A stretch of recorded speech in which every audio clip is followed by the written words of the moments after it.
You never actually see it happen. There is no sound when it occurs. No vibration in your phone. No message that says something important just changed. You wake up, go about your day, do the thing you're paid to do, and at some point your paycheck appears. And by the time you look at it, a decision has already been made without you present. A large portion of what you earned is gone, not missing, not stolen, redirected, reassigned, removed so cleanly that it barely registers as an event. Most people accept it the way they accept gravity. It's just how the world works. But that normalcy is the trick. Because if you slow the moment down, if you freeze time right after you get paid, and ask a simple question, things start to feel strange. The question is not how much was taken. You already know that. The question is where it actually goes. Not the answer you've heard, not the one that sounds responsible or patriotic or vaguely comforting. The literal path, the mechanics, the destinations. Because if you tried to follow your tax dollars in real time, you would lose them almost immediately. We are taught to think of taxes as a transaction. You give something up, and in return you get roads, schools, safety, and a functioning society. It sounds fair, it sounds clean, it sounds like a deal, but the reality is much harder to see, because it doesn't behave like a transaction at all. There is no direct exchange. Your money does not leave you and travel neatly to a classroom, a bridge, or a hospital bed. It enters a system that was never designed to be understood by the people paying into it, and that matters right now more than it has in decades, because for the first time in a long time, the math behind modern governments is starting to feel tight. Populations are aging. Debt is rising.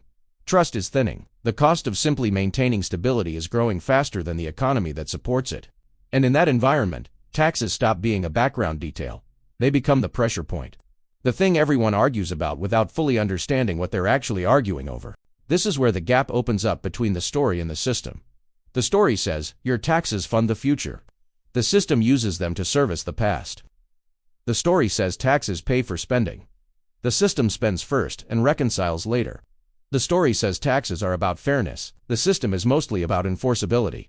And once you see that gap clearly, you start to realize that the uncomfortable feeling people have around taxes isn't confusion, it's intuition. Something about the story doesn't line up with the lived experience. People feel like they pay more and get less. Like the big numbers never translate into visible improvement. Like the loudest debates are over the smallest pieces. And like the system keeps growing even when nothing seems to be getting better. Those feelings don't come from nowhere. They come from not seeing where the money actually goes. So that's what we're going to do. Not with slogans, not with outrage, not with theory. We're going to trace the path. Step by step, dollar by dollar, through the layers most people never think about. Through the automatic programs, the balance sheets, the promises, the future assumptions, and the quiet mechanisms that keep everything from tipping over. Because once you understand where your money actually goes after you pay taxes, the entire conversation changes. What sounds like a debate about rates turns into a question about structure. What sounds like a fight over spending becomes a problem of time. And what feels like a personal loss starts to look like something much larger, much older, and much harder to unwind. This is not a story about corruption or incompetence. It's a story about design. About a system built to survive, not to be explained. And the more you see of it, the clearer it becomes why nobody ever sits you down and walks you through it from the beginning. Because the moment they do, the question stops being, why do I pay so much in taxes? It becomes something far more dangerous. What exactly am I paying to keep alive?